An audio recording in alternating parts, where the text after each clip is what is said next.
Hi, I'm Desirae Torrens, licensed marriage and family therapist here at Severa. I'd like to talk today about some common myths and misconceptions related to depression. As a clinician and as someone who has had personal experience with depression, I'm amazed at how much misinformation there is about this common condition. This is really unhelpful, especially if you're trying to get support for yourself or for someone you know. And it can actually worsen feelings of shame and guilt that can often accompany depression. In this video, I'd like to give a clearer understanding of what depression actually is and what it's not. I'd also like to suggest some practical strategies that you can use if you or someone you know is struggling with depression. The first myth I'd like to talk about is that depression is the same as sadness. While sadness can be a symptom of depression, sadness itself is an emotion, and it can be a normal, appropriate response to a specific situation. For example, breaking up with a romantic partner, watching a sad movie, or listening to a sad song. We all experience periods of sadness from time to time that can last anywhere from a couple of minutes to several days, but we're generally able to bounce back from these downtimes without therapeutic intervention. Depression, on the other hand, is a mood disorder. Some common symptoms of depression can include loss of interest in work, family, or once pleasurable activities, feelings of emptiness, feeling flat or hopeless, excessive feelings of guilt and shame, difficulties with sleep and appetite, chronic fatigue or feeling tired all the time in spite of getting lots of sleep, trouble concentrating, and withdrawal from social interactions. These symptoms can really interfere with how you function and affect how you think, feel, act, and how you relate to others.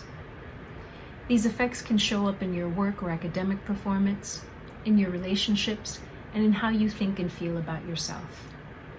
Because depression can alter how you think and how you behave, it can even lead to thoughts of self-harm, harming others, or to suicide. Certain situations or events can trigger a depressive episode. For instance, losing a loved one or experience a trauma. But it's not always caused by a specific event, which is why it can often be really hard to pinpoint why you feel the way you do. Other causes of depression can be genetic or biological factors, situational or environmental factors, medication side effects, or due to another underlying medical condition, such as thyroid disorder. Depression usually does not resolve on its own, and it can last several weeks, months, or even years. Episodes can also recur, making it a potentially long-term chronic illness with debilitating effects. Another myth is that depression looks the same for everyone, or that it primarily affects women. I find depression often linked with the image of a disheveled woman, prone to crying spells, easily overwhelmed, and huddled in a dark room or in bed. While depression can sometimes look like this, symptoms can also manifest in a variety of ways we can easily miss if we're only used to thinking about depression in this one way. For example, in adult men, symptoms can look like increased aggression, irritability, and more anger, increased use of alcohol and other substances, engaging in high-risk activities, or being unable to meet the responsibilities of work, caring for family, or other important activities. In young children and in teens, symptoms can look like irritability and defiance, frequent somatic complaints such as headaches, stomach aches, and other vague aches and pains, declining grades, and school avoidance or cutting classes. The fact is that depression is an equal opportunity offender, and anyone can be susceptible. How symptoms show up can vary greatly with age, gender, culture, and intensity, which can vary from mild symptoms to moderate to severe. Another myth is that depression is all in your head and that you can just snap out of it. I find this one especially problematic and invalidating because it implies that depression is a choice or a matter of will. No one decides to become depressed. The fact is, you can't just snap out of depression, just like you can't snap out of a cold or a chronic illness. It's not something that goes away by simply working harder, by being more positive. Depression can be a serious illness. It alters how your brain and body works, and it can significantly interfere with how you function in different areas of your life.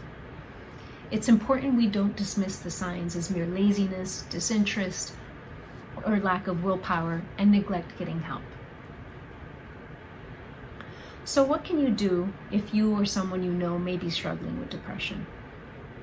I think the first point to remember is that symptoms can really vary, so there's no one-size-fits-all approach to treatment. Managing this condition often requires a multi-step approach that incorporates a variety of strategies, so you can figure out what works best for you. Try to approach your treatment with as much patience and kindness towards yourself as possible. Depression can be a chronic illness and can take some time to get better.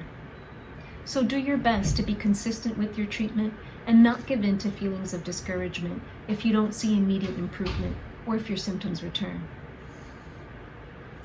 Some common strategies that have worked well for my clients and that I've used in my own personal experience include reaching out to friends, family, or other trusted people with whom you can share what you're going through and who can offer you support in a non-judgmental, empathic way. Seeking help from a mental health professional or a primary care provider. Psychotherapy and medication have been shown to be effective ways of treating depression, especially when used together. Creating routines and structures that support your optimal health and overall functioning. Some basic components of self-care routines include regular exercise and managing your diet, sleep, and stress. Spirituality can be a significant source of strength and resilience. For some people, prayer and worship can be vital lifelines. For others, having a strong sense of purpose and meaning in their lives can likewise provide strength and support. Activities like being in nature, channeling their creativity, or helping others can help tap into their resiliency. Finally, certain mindfulness-based practices such as meditation, yoga, mindful movement, and compassionate self-inquiry can be powerful tools for working with depression. Used on a regular basis, they can help develop how we pay attention to our thoughts, feelings, and behaviors to help reduce emotional reactivity and be more intentional in how we respond.